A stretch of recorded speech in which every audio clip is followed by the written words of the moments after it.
Welcome back to another episode of Beck the Vet. Today we are on the road. I am in Hesterwood, Georgia at the Experience Cigar Lounge with my good buddy, my good friend, Mr. Alfonzo Williams, and he is also the excuse me. As you see, I'm smoking a cigar today. I can't do this at the house unless I'm outside, so being able to smoke indoors, I'm feeling a little good right now. Hey, that's part of the experience, man. It's like smoking in your living room, except your wife is not mad about the smoke, and Yes. you get to sit on our furniture, and we great ventilation. So it's a pleasure, especially in Georgia with the heat the way it is, the humidity the way it is. You get to come inside, sit on comfortable seating, have community, have socialization, and smoke a cigar. Yes. Nobody's absolutely. fussing about it. Absolutely. And I appreciate that doing it here. And I was like, as you see, I have my member shirt on at the Love it. Cigar Lounge. Love Yes. You know, I'm representing, but I was trying to say he's also the sheriff of Burke County. So welcome to the podcast. I appreciate you for coming on the platform. How you doing today? Thank you, man. It's good to be here. Thank you for reaching out. We really want to get to know you, get to know the community, and we want the community to know us and to know that we're a part of it. So this is a great opportunity to tell who we are and what we do, what I'm about. I know there's a lot of intrigue out there about politicians, about sheriffs. I don't call myself a politician typically. I like to say I'm a public servant. But so I'm excited about another opportunity to connect with people, just tell them who we are, who I am, and what I'm about. So I'm looking forward to the podcast today. I appreciate that. And one of the biggest things I like to do in the beginning of my podcast is get to know you. So my first question is, can you tell us a little bit about yourself, where you're from, and how do you think that helped shape who you are today? Yeah, so I was born and raised just 18 miles down the road in Burke County, Keysville, more specifically the Boggs Academy area. If you're not familiar with Boggs Academy, it was a college back in the 70s and before for African Americans from all over the country. Many great people have come through Boggs Academy, very rural area. They still have an association, but the school closed many years ago. Many of my family members worked there. My mother was an assistant manager in the cafeteria back in the late 60s, early 70s. My uncle worked there in maintenance, and we lived just down the road in an old wooden shack, and we didn't have running water and that sort of thing. Had an outhouse, but come from a family of 7 kids, single mom. We moved to Waynesboro, into town, if you will, in public housing in 1978. I was 8 years old at that time, and that was the first time we had running water, and we had a 5-bedroom government house. We thought we were rich at that point. So we lived there until I was 17, high school senior, and we were finally able to buy a house in Waynesboro right as I turned 18. But I was getting out of the house then and joining the police department in Augusta. I joined at 19 and spent a number of years in Augusta, this old city of Augusta, before they consolidated with Richmond County. I was a patrolman and then an investigator, a child abuse investigator. I specialize in violent crimes, but more specifically child abuse cases and sexual assaults, murders, robberies. Did a lot of that in Augusta. After 1996, the consolidation with Richmond County, the city of Augusta and Richmond County consolidated. It became one governmental entity. I went to work for the Richmond County Sheriff's Office for a stint. Left there and went to Waynesboro, back to my hometown, and got asked to come back to be the police chief. Politics got involved, and I ended up being the assistant chief, acting chief, and then the assistant chief, which left a sour taste in my mouth for a while because they came to Augusta to recruit me, and then powers to be pulled the rug from under us, and just part of the behavior that still exists, where there's racism, jealousy, those kinds of things still exist in every town, and Waynesboro is not without exception. So I stayed as assistant chief for a while, and then I got out of the business for 1 year. I managed a grocery store because in my teenage years I had been a Piggly Wiggly man, and so I went back to the grocery business, and that worked for about a year, and then I got back into law enforcement with the sheriff's office, the Burke County Sheriff's Office, as a special investigator, where I specialize in child abuse and violent crimes, and then left there and went to Columbia County as a violent crimes investigator, got hired in as such, and worked there for a while. I left there and went to the state of Georgia, East Georgia Regional Police Academy here on Deansbridge Road, just outside of Fort Gordon. It was one of 10 regional police academies for the state of Georgia. I did that as an instructor. I traveled the eastern part of the state teaching what we call continuing education or in-service training. Back in those days, agencies didn't have a lot of instructors within the agency, and so we had regional academies that would send out instructors to provide that training to agencies. And so I did that for a while, and then I taught full-time there at the academy, and left there and went to work for the district attorney as an investigator. Did that for a number of years, and then I went back to be the police academy director for a while. And then went back to the district attorney's office. So most of my career has been in investigations, and I've enjoyed that. Then went to help a friend start at the police academy, the first police academy at Augusta Technical College.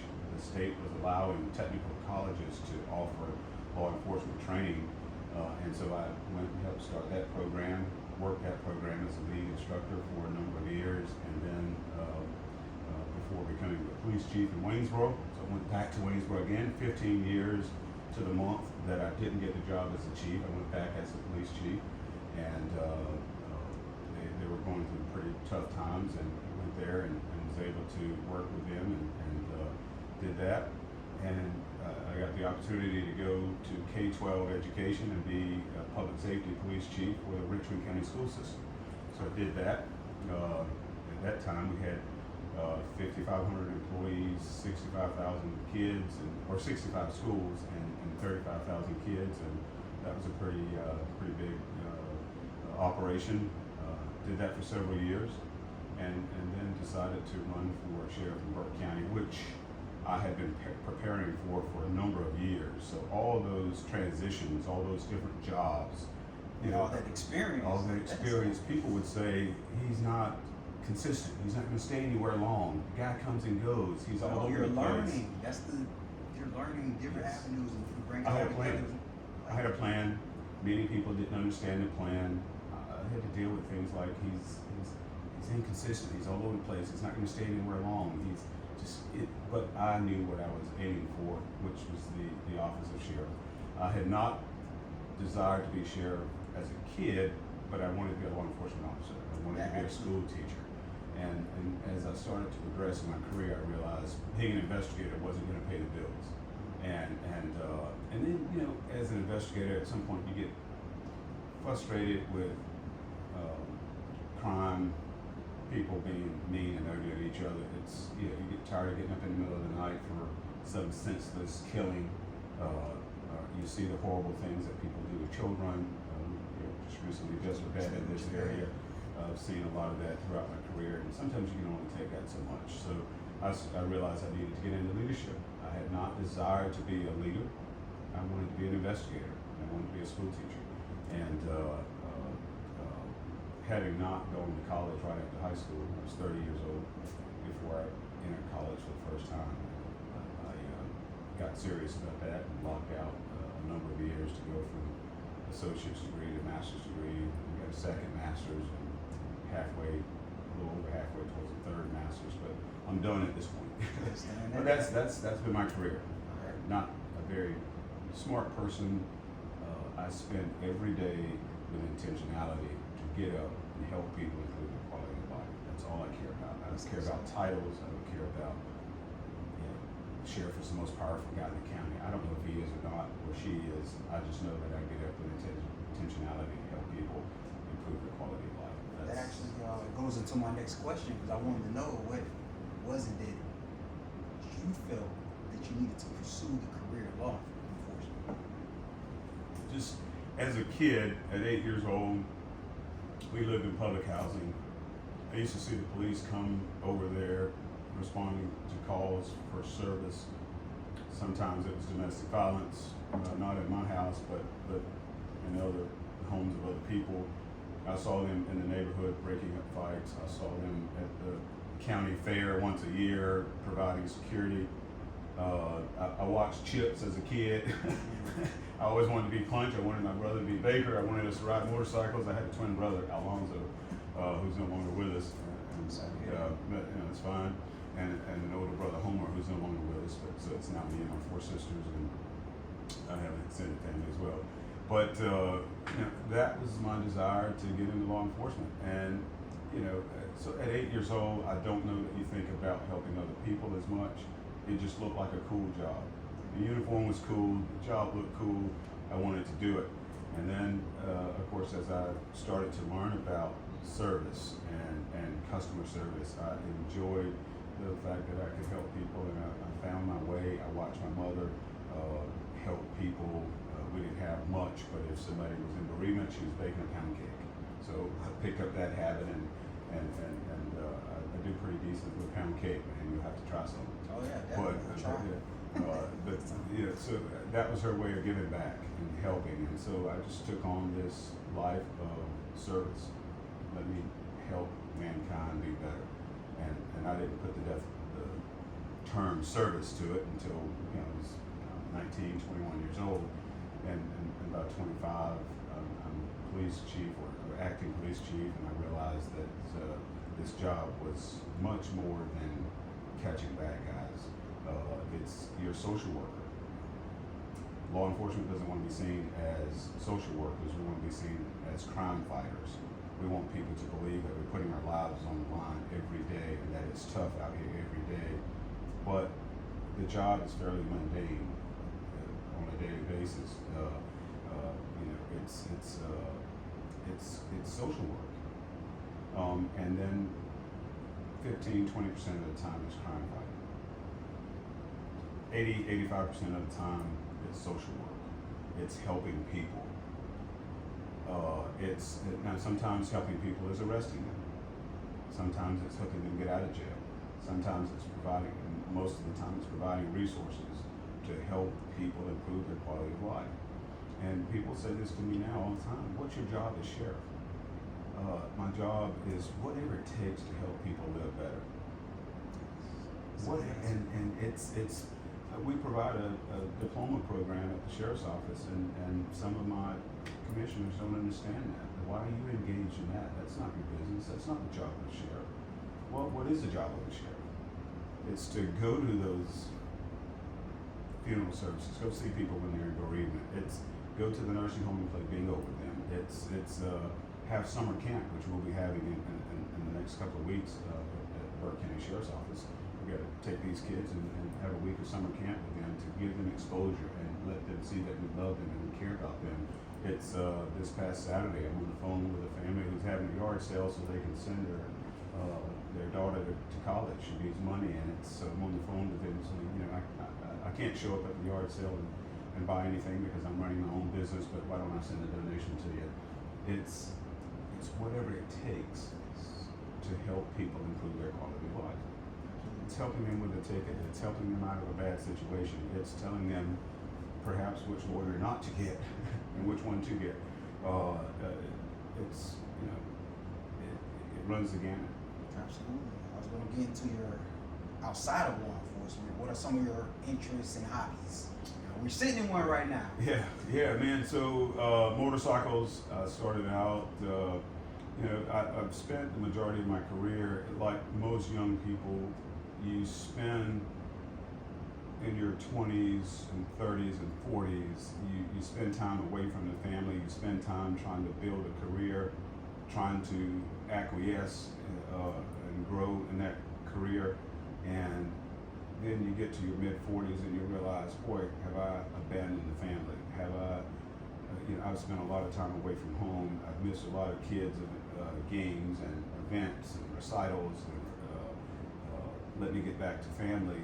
But you're halfway through life at that point, and you start to reassess and reevaluate where you are and where you need to be. And I never had any hobbies. I never had anything that I really enjoyed in my teen years, 20s, 30s, until I got to mid-40. I thought, I got to figure out something else. And so at 50 years old, I decided to ride a motorcycle, and I always wanted to be punched from chips and couldn't even ride a motorcycle, and I was scared to death of them. And so I went to motorcycle school and started riding, and thought, man, why would you do this at 50? You know what I mean? And then after riding motorcycles and enjoying it, I had a friend, Gary, who would always pull out a cigar after we'd take a motorcycle ride every Thursday downtown, and then he'd pull out a cigar, and I started smoking cigars. And then at that time I was traveling the country teaching in addition to being sheriff, and everywhere I went I'd find a cigar lounge, and I was always afraid all of my life to smoke cigarettes. I never wanted to do that. I didn't like that. But I realized smoking a cigar was about relaxation and taking your mind off of whatever is going on. It's no secret that I have a very controversial position being sheriff of Burke County. My commissioner and I don't get along at all, and it's not because I haven't tried, but it's a very tumultuous relationship. It's a very tough job. I'm in the news every day. There's always some controversy. There's some negative story about something. And so finding a cigar lounge was my relaxation. It was my peace. It was my community. It became my community. I could go to a cigar lounge, and I was there every day. When I was at home, I was hanging out at Buck Short's Cigar Lounge over in North Augusta. I've heard about this. I haven't been here. Yeah, very nice environment. I called it my headquarters, and I got some backlash from that. People would say, you're sheriff of Burke County, yet you're in South Carolina every day. But it's where I got work done. And I could take the phone, I could take the laptop, I could take my messages and work and work on budgets or strategic plans or whatever I needed to do. I was more productive there than I was in the office. It gave me a sense of accomplishment and relaxation, and I started to enjoy it. And as I traveled the country, I'd find a cigar lounge after I'd talk class for a day. If I wanted to have community and talk, I could do that. And if I wanted to get off to myself in a corner and read and study or prepare or plan, strategize, I could do that. And so I started to say, man, I would love to own a lounge someday. That was going to my next question. Like, what inspired you to do that? So it was that relaxation.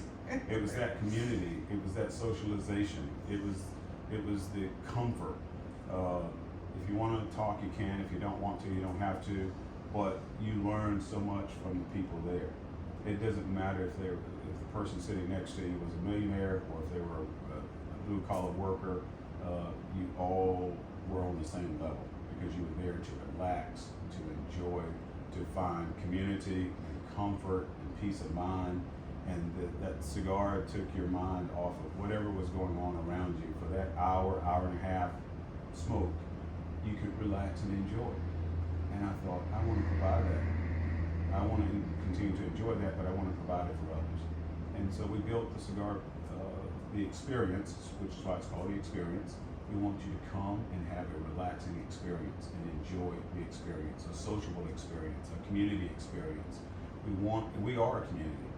We've got 90 plus members, and you are one of them in this lounge, which is almost unheard of. There's not another lounge anywhere near here that has 90 members. We can build a community. We can build a family. We have done so here at the experience. I would say everybody is so friendly. Every time I walk through the door, even if it's my first time meeting you, they're speaking, they're saying what's up, they're shaking your hand. I was like, this is a cigar lounge. Like, this is what I imagine a cigar lounge is supposed to be like. So going into my next question, what are you smoking right now, and what makes a great cigar? I'm smoking an Oliva V, Milano. Oliva is a terrific cigar, you're going to get good quality construction. You're going to get a good wrapper, good binder. The filler is long filler. It's a great cigar. You're going to get hints of cocoa and a tad bit of sweetness. You're going to always get a consistent smoke, and the reason it is a great cigar is because it provides that relaxation, that community, that comfort, that taste that you're looking for when you smoke a great cigar. What if someone is new to cigars, what advice would you give them? A person who's new to cigars, first, you can get a customer who comes into the door and they say, I like to find a good cigar. You kind of want to know a little bit about them. Well, how often do you smoke? And if you've smoked before, what did you smoke? And if they say, well, I don't smoke very often. I'm new to this. I want to learn. And you want to start them off with something that's not overpowering, something that's a little mild. That's maybe a Connecticut blend that's not going to be too strong. You don't want to turn them off. You don't want to give them something too heavy, too robust. That's going to get them sick or not feeling well, and then they don't like the experience. And so some like sweet, some like non-sweet, some like a little medium body or heavy body, some like something light. So you just ask a series of questions to get them where they are. Sometimes it's, well, what do you like to drink? It's bourbon or whiskey or coffee and you use that intelligence, that data, that information. What do you like to eat or drink, and what have you smoked in the past? How often you smoke, and you use that information to pair them with what you believe to be the proper, the right cigar. I'm sorry. Awesome. And you use that information to help them figure out the right smoke for them, and which is why it's important for me to smoke what we carry and to understand what we have and to understand the construction of a cigar and what goes into it, and understanding that it's not about price point.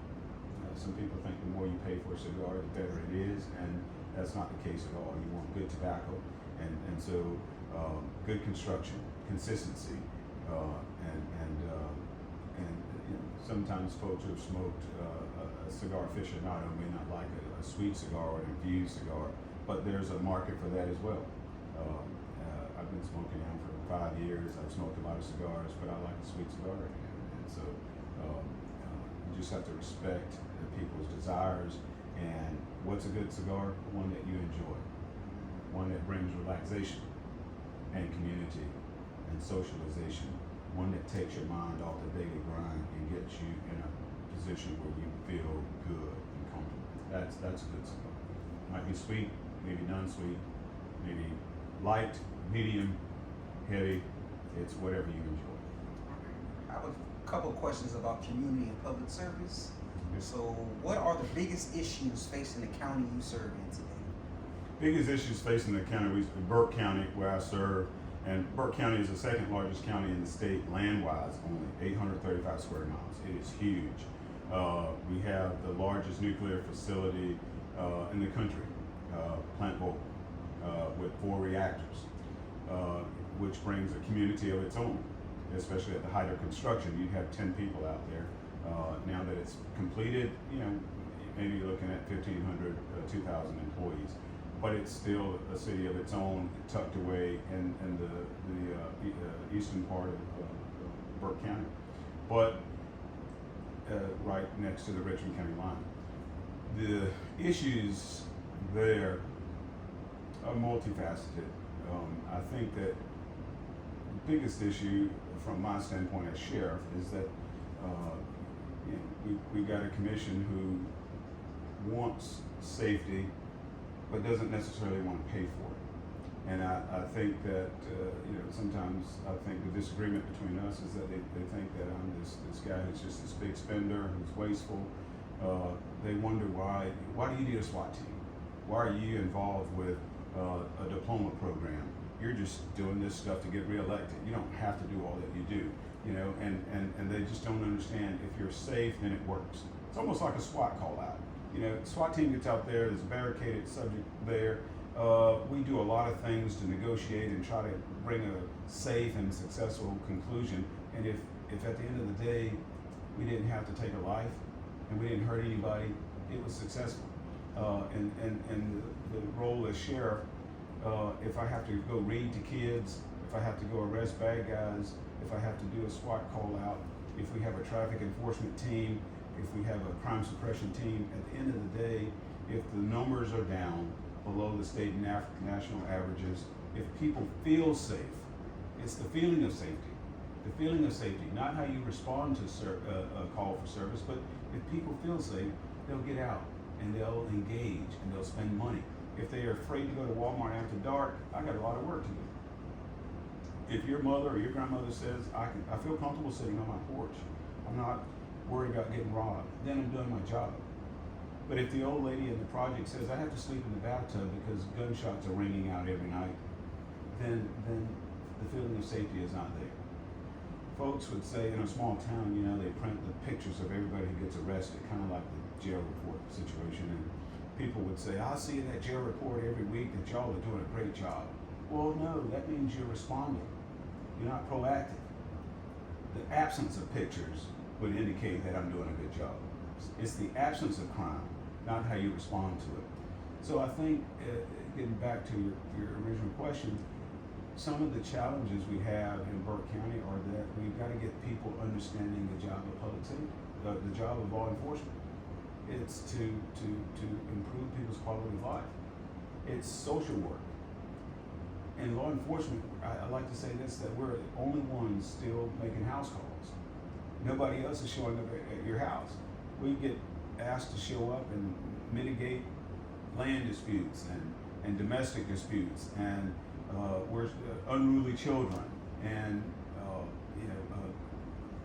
drunken husband who's spent all the money at the bar and can't pay the bills, and we're asked to do so much with limited training, and I think that we've got to get people understanding, if people are going to invest in your community, they want two things: good schools and good law enforcement. If crime is out of control, folks, businesses are not going to invest. And if the schools are bad, businesses are not going to come to your community. And so we want good jobs, we want good salaries. That means we've got to pay for good law enforcement and good education. And my older sister, Dr. Angela Williams, is the school superintendent and has been for the last several years.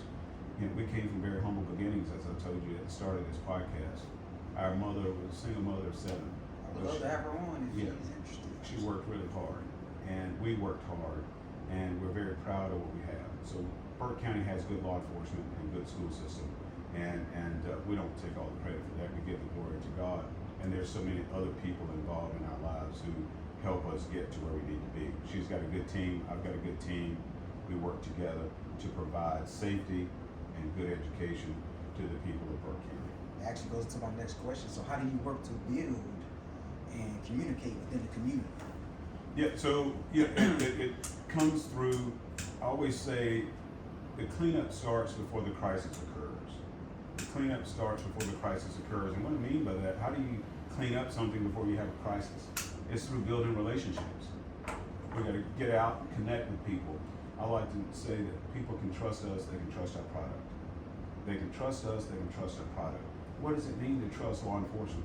It means when we show up, people talk about honesty and integrity, but it means that when you call us, we show up and we know what we're doing. We know the law. We look good, we look professional, we know what we're talking about, we do what we say we're gonna do, when we say we're gonna do it. People know they can trust us. It's value and respect. We're gonna respect you, you respect us, it's a mutual relationship. You're going to listen to us, we're going to listen to you, we're going to work this out together, we're going to be social workers, we're going to provide resources and help you and nurture you and encourage you and grow you and expose you and inspire you, and we're going to do that to each other. We start within the agency helping each other, and then we spread out into the community. We can't be out in the community working and then we don't get along internally.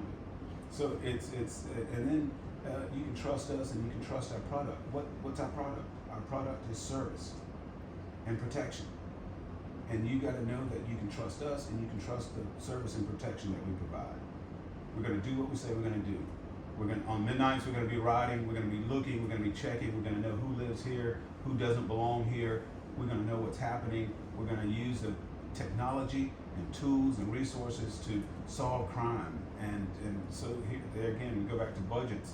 You know, we have these flock cameras now, and that's controversial. They don't think we need all this technology.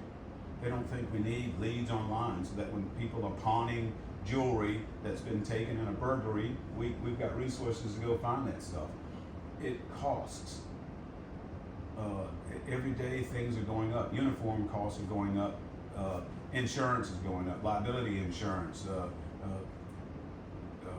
Everything we deal with, technology, as you well know, is expensive.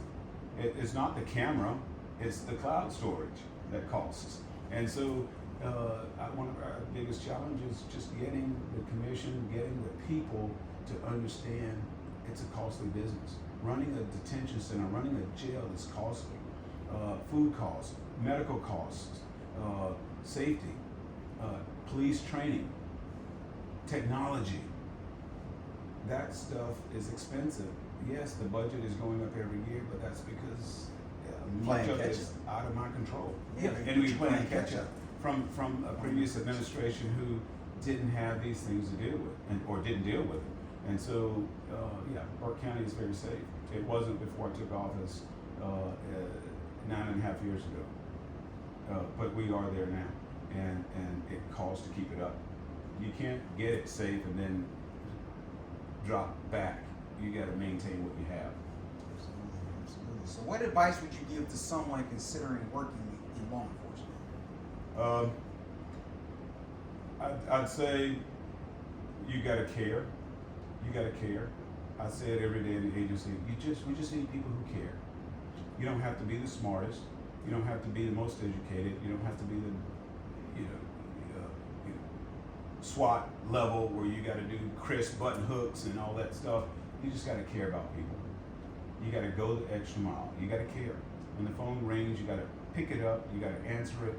You got to listen, and you got to be willing to solve it. Let me get to the bottom of that and call you back, and not transfer them 5 times. You got to show up and care. You got to understand that not everybody knows the law or understands our policies and procedures. They just want help, and you got to be willing to help. And if you're willing to do that, if you're willing to serve, then that's what's required.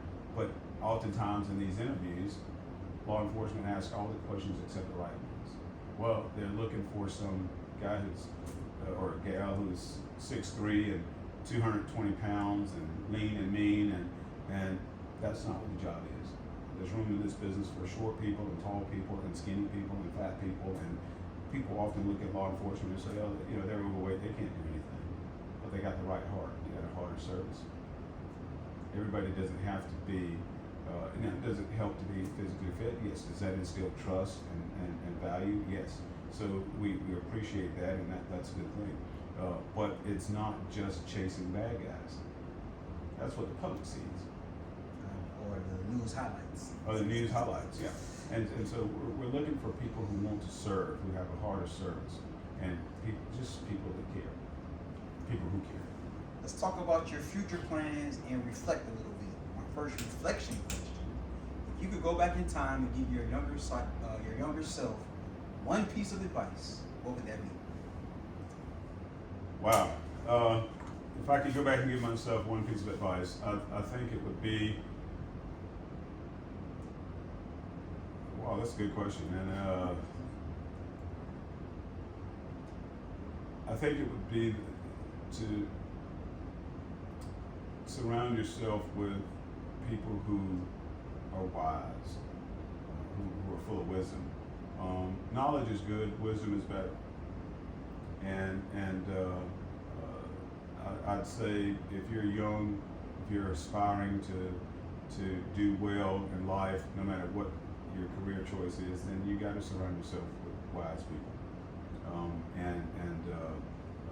Oftentimes that comes with maturation. When you're young, you don't have maturity. but if you surround yourself with folks who are full of wisdom, you'll do fairly well. And as I reflect back, I certainly wish I had surrounded myself with folks who had wisdom over knowledge. So what are your long-term goals for the Experience Cigar Lounge? This is my 35th year in law enforcement. I am ready to retire and grow the business, and that's what I'm looking forward to. I think the business has changed quite a bit. It's more political now than ever before, with the advent of social media and the way that news travels. I mean, I've always respected transparency, but it's just I don't get caught up in media hype, Facebook, Instagram, all those things. I mean, I think they're necessary tools, but anymore it's just this cancel culture, and everybody's got an opinion, and everybody thinks they can do the job better. I got over what people think a long time ago, so I'm not moved every day by people's opinions or what they write or what they say.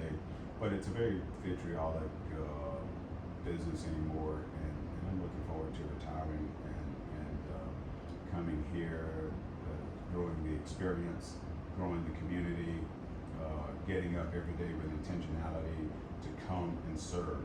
And it might be in a cigar lounge, but we wait on you, we clean your ashtray, we provide what you need, we're providing an outlet, we're providing a place for community to come and grow, and for intelligence and information to be passed along. Look, in this cigar lounge, I've heard veterans find out about a benefit that they didn't know about.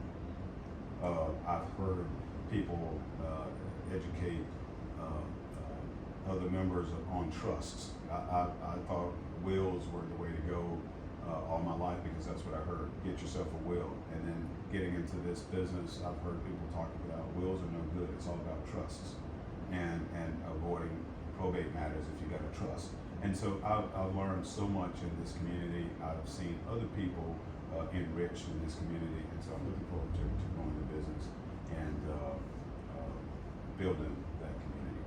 All right. If your cigar lounge could host 3 people, living or deceased, for a conversation, who would they be and why? Boy, if I could host 3 people, living or deceased, who would I host and why? Obviously Martin Luther King. I think that he, in a very profound way, made a very positive impact on this country and countries around the world. And he didn't have to. I think that he could have lived a very productive life outside of public service, but he chose public service. And he put himself in harm's way, and he put his family in harm's way to do that. And the establishment came after him in many ways, and they took him out.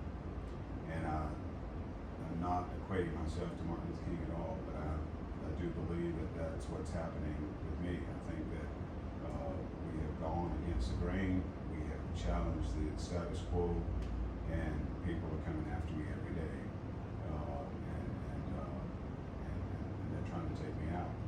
And the family suffers.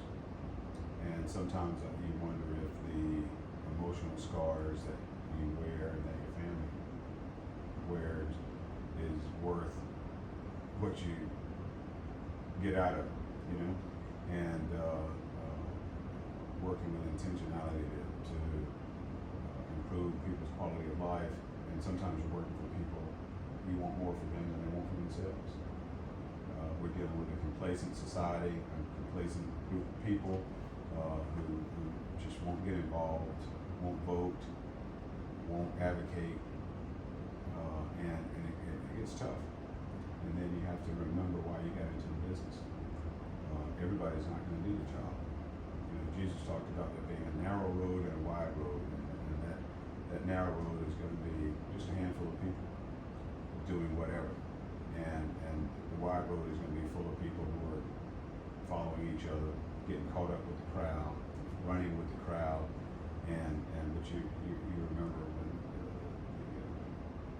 the swine got the devil in them. They all ran off a cliff and drowned. They're all following each other. And so sometimes Martin Luther King would be one that I want to talk to. Secondly, Barack Obama. I think that he led with grace, dignity, and professionalism, and just I think he's a brilliant man who cares about his country, and he not only is he a great orator, I think he's just a person who cares. Absolutely. Actually, I have all his books, Audacity of Hope and Yes. Promised Land. Yeah. And you kind of see his perspectives as a senator to when he became president. So, yeah. Certainly. Yeah. I have the book Audacity of Hope in the cigar lounge on the bookshelf there. Okay. I've started reading it, and I need to get back to it, but I would love. Chapter 7 is my favorite. Chapter 7. It's talking about faith. Faith. Yeah. Well, you certainly got to have that. Absolutely. I deal with it every day. He's a second person that I would love to have an opportunity to sit down with and talk to. And then thirdly, I think that it would be I probably and this sounds weird, maybe my mother, who I sometimes I just want to know how did she do it, and she's still with us, and so I can have that opportunity. But just to how did she do it with 7 kids, single, ruled with an iron fist, didn't finish high school, but was able to make something out of nothing, and has probably had every lesson that I could ever learn from right there at home. And sometimes we overlook the obvious, but I give her credit for getting us all to where we are, and just realizing that she is a great woman who certainly did a good job raising us, and I'll never forget that. You talk about retirement, so I know you're looking at that soon, but if there's one major goal for your county before you retire, what would that be? It's that goal would be to wake them up to a sense of justice and duty and responsibility, and to ask them to stay engaged, to remember what it was and where I got them to, and to uphold that status, and let's not revert back. Let's wake up.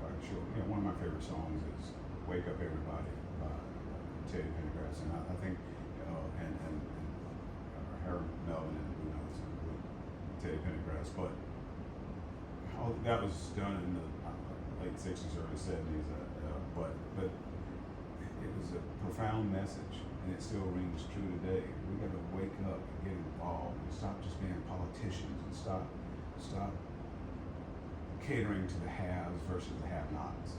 And it's selfishness and sinfulness are the two things that's going to send us to hell. And I think we just have a lot of people that are just selfish. And we're all sinful. We all fall short of God's glory, and we need Him. But the one thing I want is for us to wake up. I say Sway in the Morning on Sirius XM. They play that song every single morning as their intro. Really? Yeah. I was not aware of that, but I've always envisioned having a show where I could play that. 2 songs that really inspire me, and it's "Wake Up Everybody" and Michael McDonald had a song that he wrote called "Taking It to the Streets." And that was my campaign song for my 2016 and 2020 and 2024 campaigns. Just taking it to the streets. As during the '70s, when things were very controversial across the country, his sister, who was in college at the time, was inspired to have him write a song to take care of your sisters and brothers, and to come together in a unified fashion, and stop the racism, and stop the civil unrest, and to let's recognize that we all need each other. And so that song, "Taking It to the Streets," was a message to to recognize that we're all brothers and sisters and that we all bleed red, so to speak, and we needed to just come together. Last question, where can people find you and follow you on social media to support your business or connect with you? Yeah. So from the sheriff's perspective, we're on social media. I always say that you got to tell the story, or the story is going to be told. If you want to know what we're doing in the sheriff's office, you go to our Facebook page and it's there. We produce an annual report chronicling what we do. You can find it there. All of our annual reports from 2017 to present are on our Facebook page, Burke County Sheriff's Office. Check us out on Facebook, and I'm always available. My cell number is out there, 706-589-1163. You can call me, please text me. We're here, and I don't mind meeting with him. You know, I get beat up a lot. Well, he's not in Burke County. He's at that lounge in Augusta. I've got plenty of people to do the work. I do the work. I'm busy every day, but we got time for people. We don't mind connecting with people. I might be in Hattiesburg working. Well, when I didn't have a cigar lounge, I was in North Augusta at Bucksworks working. I've got a phone. I've got a laptop. I'm available. I've got social media. We're out there. We're present. We're visible. We do 120 community service events a year at Burke County. That's one every 3 days.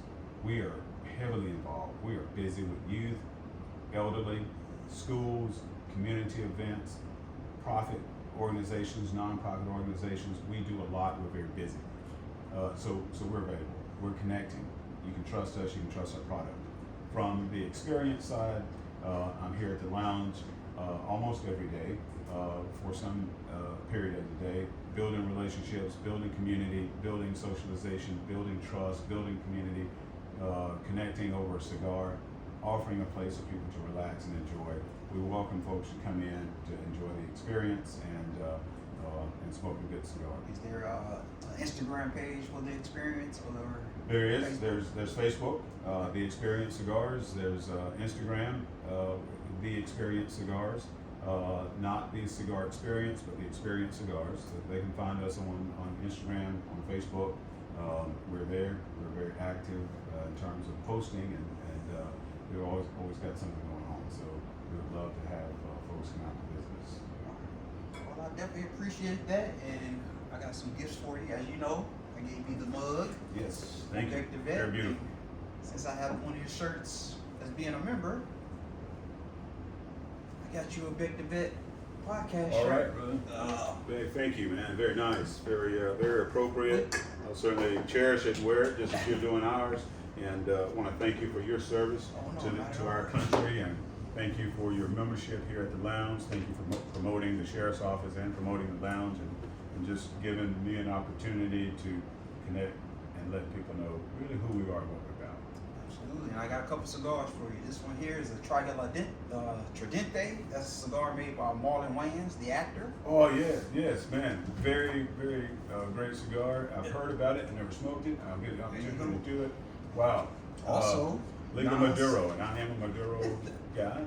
Also, Nas the rapper. He has an Escobar cigar. And this is my favorite one out of his collection. It's called the Ultra Black. And Yes. it's also for you. Thank you, brother. Thank you, man. Not a I problem. appreciate it. Not a It's all problem. right. I'll enjoy these, and I'll get them in my humidifier and get them right, and then smoke these. I'll enjoy them. I'll think about you. I'll think about Beck the Vet podcast, and appreciate the opportunity to meet with you this morning and smoke with you. As well, and I appreciate you letting me use your establishment to be able to sit here and do this podcast. So thank you. This is another episode of Beck the Vet as I continue to honor the past, build the future, and serve the now. I appreciate you coming on, Alfonzo. Thanks so much.